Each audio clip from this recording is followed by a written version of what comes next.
तो क्लास 12 में इलेक्ट्रोस्टैटिक्स में जो आज टॉपिक हम स्टार्ट करने वाले हैं वो है इलेक्ट्रिक फील्ड और इलेक्ट्रिक पोटेंशियल। तो क्या है इलेक्ट्रिक फील्ड, क्या है इलेक्ट्रिक पोटेंशियल, देखिए जैसे कि मैंने बताया था इलेक्ट्रोस्टैटिक जो ब्रांच है फिजिक्स की वो है चार्ज एट रेस्ट की कंडीशन को डील करती है।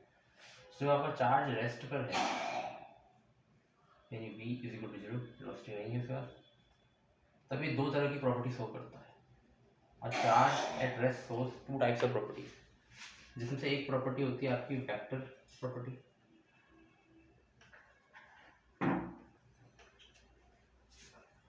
और दूसरी होती है आपकी स्केलर प्रॉपर्टी।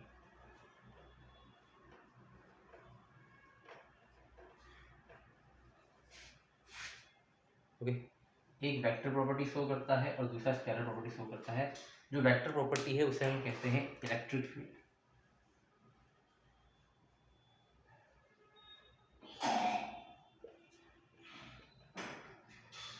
और जो स्केलर प्रॉपर्टी वो शो करता है उसे बोलते हैं इलेक्ट्रिक पोटेंशियल।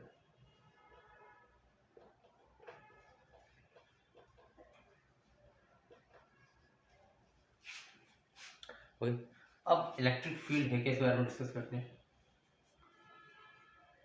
देखिए जैसे कि नाम है फील्ड, फील्ड मतलब एक रीजन है। तो एक किसके अबाउट एक रीजन है, एक सोर्स चार्ज होगा प्लस, मान लीजिए प्लस q पर एक सोर्स चार्ज है, इसके चारों ओर एक रीजन होगा, मतलब इसके चारों ओर एक रीजन होगा जहां पर ये दूसरे टेस्ट चार्जेस को क्या करेगा, फोर्स लगाएगा। और इस रीजन के बाहर फोर्स क्या होगा, जीरो रहेगा। यानी कि अगर कोई टेस्ट चार्ज या कोई भी चार्ज इस रीजन के बाहर है तो उस पर इसके द्वारा फोर्स ड्यू टू क्यू क्या रहेगा, जीरो रहेगा। लेकिन अगर वो इस रीजन के अंदर आ गया तो जो फोर्स होगा इस प्लस क्यू चार्ज के कारण वो क्या रहेगा, नॉन जीरो रहेगा, मतलब कुछ वैल्यू होगी, कोई फिक्स वैल्यू होगी। तो इलेक्ट्रिक फील्ड बेसिकली क्या है, इलेक्ट्रिक फील्ड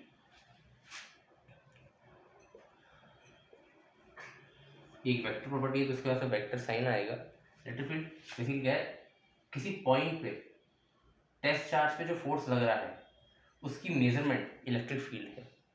किसी पॉइंट पे किसी सोर्स चार्ज के रीजन के अंदर किसी पॉइंट पे सोर्स चार्ज के कारण जो फोर्स लग रहा है टेस्ट चार्ज पे उसकी मेजरमेंट क्या है, आपकी इलेक्ट्रिक फील्ड। और उसको दिया कैसे जाता है, E vector is equal to F vector का मॉड अपॉन क्यू नॉट, यानी force experienced by the test charge due to source charge upon to the value of test charge। इसकी डेफिनेशन अगर आप समझना चाहें तो force experience by test charge due to source charge to the value of test charge.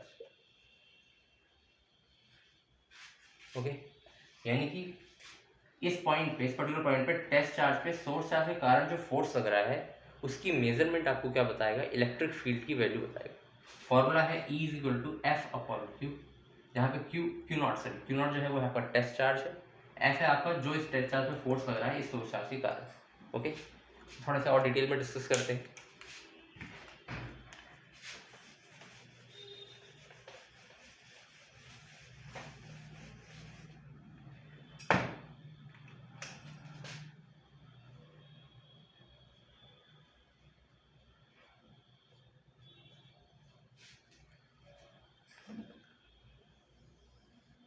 ये आपका source charge का reason है, यहाँ पे आपने टेस्ट चार्ज रखा है क्यू नॉट, मान लेता हूँ ये डिस्टेंस आर पर है।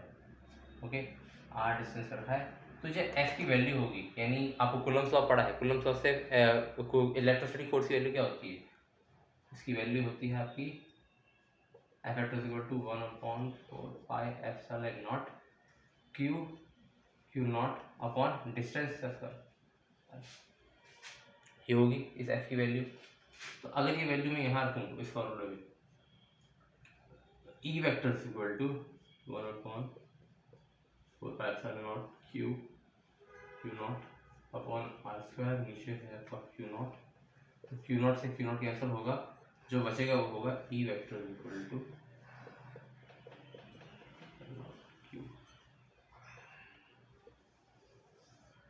ये आपका फॉर्मूला आएगा E is equal to 1/4πε0 Q, Q यानी capital Q upon are square. तो आप इस फॉर्मूले को अगर गौर से देखेंगे तो इसमें आपको टेस्ट चार्ज नहीं दिख रहा होगा इस फॉर्मूले में। इससे मतलब क्या है? इससे मतलब ये है कि जो आपका इलेक्ट्रिक फील्ड है वो सिंपली डिपेंड करता है सोर्स चार्ज पे।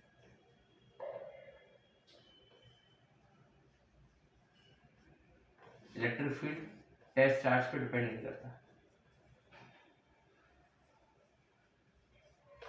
और दूसरी चीज, इलेक्ट्रिक फील्ड डिपेंड करता है आर पे भी, डिस्टेंस पे भी। यानी जितनी ज़्यादा सोर्स चार्ज की वैल्यू होगी उतना ज़्यादा इलेक्ट्रिक फील्ड की वैल्यू होगी, और जितनी ज़्यादा डिस्टेंस होगी उतना ही कम इलेक्ट्रिक फील्ड होगा। ठीक है, टेस्ट चार्ज का कोई यहाँ पे रोल नहीं है।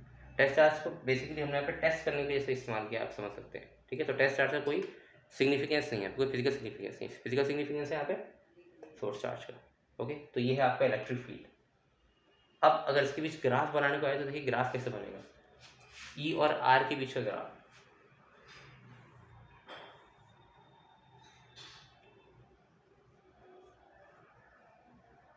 इलेक्ट्रिक फील्ड और डिस्टेंस की जगह देखिए, जैसे जैसे आर की वैल्यू बढ़ेगी वैसे वैसे ई की वैल्यू घटेगी, है ना।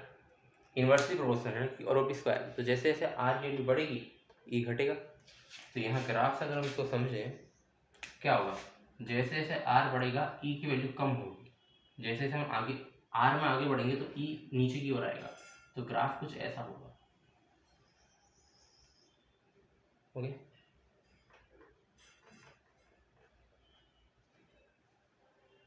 और यही ऐसा ही कुछ ग्राफ बनेगा फोर्स और डिस्टेंस के बीच में भी, क्योंकि वहां पे भी इन्वर्सली प्रोपोर्शनल आता है। ठीक है, तो ये दो ग्राफ बड़े इंपॉर्टेंट है।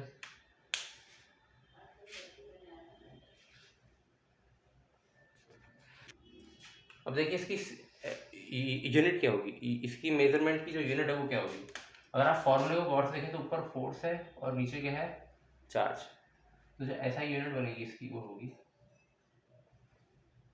इलेक्ट्रिक फील्ड की। ऐसा यूनिट ऊपर क्या होता है, फोर्स की यूनिट होती है न्यूटन, और नीचे क्या है, चार्ज की होती है कूलम। तो न्यूटन पर कूलम या फिर एन सी इनवर्स, ये इसकी ऐसा यूनिट होगी। अगली जो प्रॉपर्टी वो है स्केलर प्रॉपर्टी, जिसे बोलते हैं इलेक्ट्रिक पोटेंशियल। ये एक स्केलर प्रॉपर्टी है। ठीक है, इसकी सिर्फ वैल्यू डिपेंड करती है। देखिए इलेक्ट्रिक पोटेंशियल है क्या चीज़, ये है पोटेंशियल। पोटेंशियल से मतलब क्या है, समता। एक जैसा आप देखो समता है, मतलब आपकी स्ट्रेंथ पूछ रहा है। तो इलेक्ट्रिक पोटेंशियल है क्या चीज़, ये है इसका फॉर्मूला जो बनता होता है W अपॉन क्यू नॉट। अब इसका मीनिंग क्या है फॉर्मूला समझिए, work done from infinity to a point, मान लेता हूँ P पॉइंट, यानी इलेक्ट्रिक पोटेंशियल है work done to move a test charge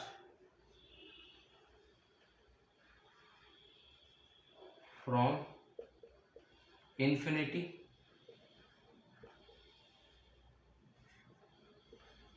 to a point in electric field.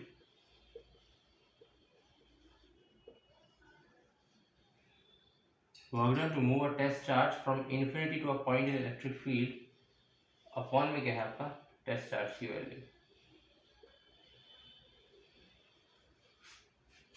Okay, है बेसिकली क्या, मान लीजिए ये आपका टेस्ट चार्ज यहाँ पे नहीं था, आप इन्फिनिटी से लिखा। आप इन्फिनिटी से मतलब क्या है, इन्फिनिटी से मतलब आपका है कि इस फील्ड के बाहर से। ठीक है, इन्फिनिटी का मतलब ये होगा कि इस सोर्स चार्ज के फील्ड से बाहर आप लेके आए। इस सोर्स चार्ज से बाहर की जो भी पॉइंट होगी वो इसके लिए इन्फिनिटी होगी, यहाँ पर इन्फिनिटी होगी। यहाँ से आप टेस्ट चार्ज को लाए, यहाँ से आप इस पॉइंट पर लाए टेस्ट चार्ज को, ये पी पॉइंट मान लेता हूँ। तो यहाँ से यहाँ पे लाने में जो आपको वर्क डन करना पड़ा, ये ऊपर वाला वर्क डन वो वर्क डन है। अपॉन में नीचे क्या है, टेस्ट चार्ज की आपको वैल्यू रखनी है। ठीक है, तो बेसिकली ये जो पोटेंशियल है आपको क्या बताएगा, ये इलेक्ट्रिक फील्ड के अंदर किसी टेस्ट चार्ज को बाहर से उस फील्ड में रखने पे जो आपको वर्क डन करना पड़ेगा उसकी वैल्यू आपको देगा। अगेन फिर से वहीं यहाँ पे टेस्ट चार्ज देखिए, अपॉन में टेस्ट चार्ज की वैल्यू यहाँ पे भी नहीं होगी, यहाँ पे भी फॉर्मूला टेस्ट चार्ज कट जाएगा। ठीक है, इसकी जो वैल्यू आती है अगर मैं दिखाऊँ, फिलहाल तो पहले हमें वर्क डन ही कैलकुलेट करना पड़ेगा इसमें। ठीक है, देखते हैं इसको। इसकी अगर ऐसा यूनिट की मैं बात करना चाहूँ तो देखिए ऐसा यूनिट क्या होगी इसकी,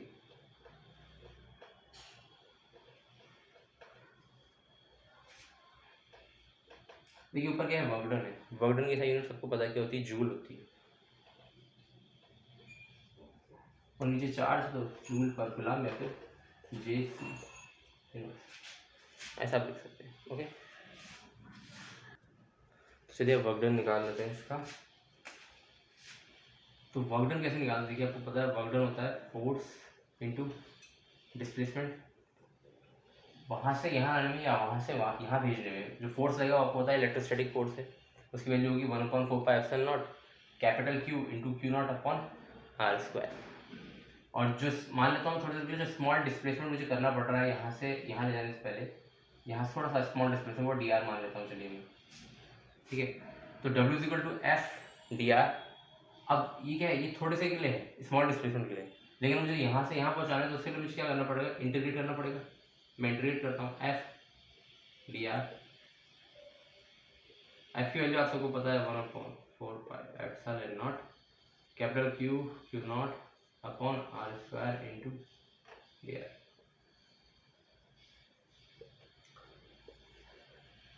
अब लिमिट कहाँ से कहाँ आएगी, देखिए आप इसे ले जा रहे हो r से इन्फिनिटी, ठीक है, तो लिमिट आएगी r से इन्फिनिटी, जो कांस्टेंट से बाहर ले लीजिए, जैसे Q0 और 1/4πε0।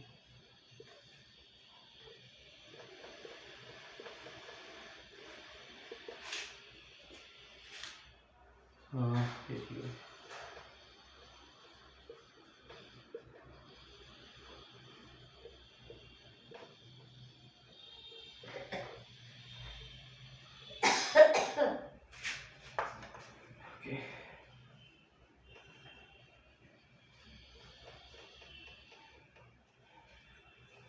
इंटीग्रेशन की प्रॉपर्टी के अनुसार -2+1 r से इन्फिनिट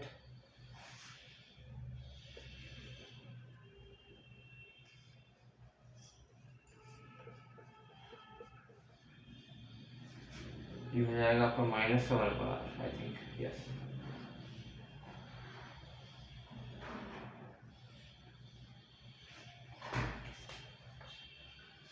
यहाँ से W की जो वैल्यू आएगी मैं यहाँ पे लिख देता हूँ, वहाँ पे जगह नहीं आ रही, तो W वैल्यू यहाँ पे उसका रखूँगा तो Q0 अपनी जगह है, 4πε0 भी अपनी जगह पर है। आई होप दिख रहा होगा, थोड़ी क्लैरिटी नहीं आ रही सर। और यहाँ पे वैल्यू रखूँगा तो upper limit minus lower limit होता है, तो -1/∞ -1 से जाएगा +1/r। तो ये तो हो जाएगा जीरो टर्म, तो बचेगा W=1/4πε0 Q0/r। तो ये कुछ आएगा वर्कडन आपका, ओके, 1/4πε0 Q0/r। देख लीजिए एक बार स्टेप आप।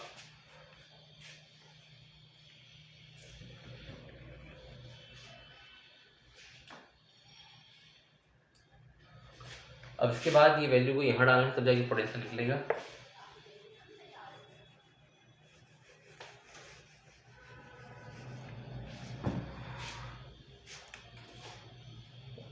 W की वैल्यू 1/4,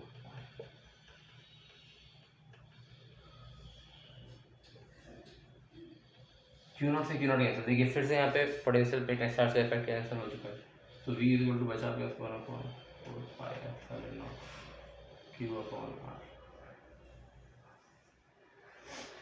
तो ये है आपका पोटेंशियल 1/4πε0 Q/r।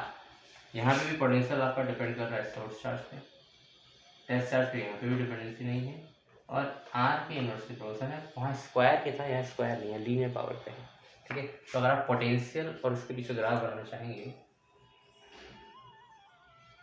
और डिस्टेंस के पीछे अगर आप ग्राफ बनाना चाहेंगे, तो देखिए वो ग्राफ जो बनेगा आपका किस तरीके का बनेगा। ये ग्राफ थोड़ा ऊपर के बनेगा, घटेगा जरूर, जैसे जैसे R में आगे बढ़ेगी पोटेंशियल जरूर घटेगा, लेकिन नीचे ज़्यादा नीचे नहीं होगा, थोड़ा ऊपर होगा, ओके। इस तरह कुछ होगा ग्राफ आपका। तो ये था इसमें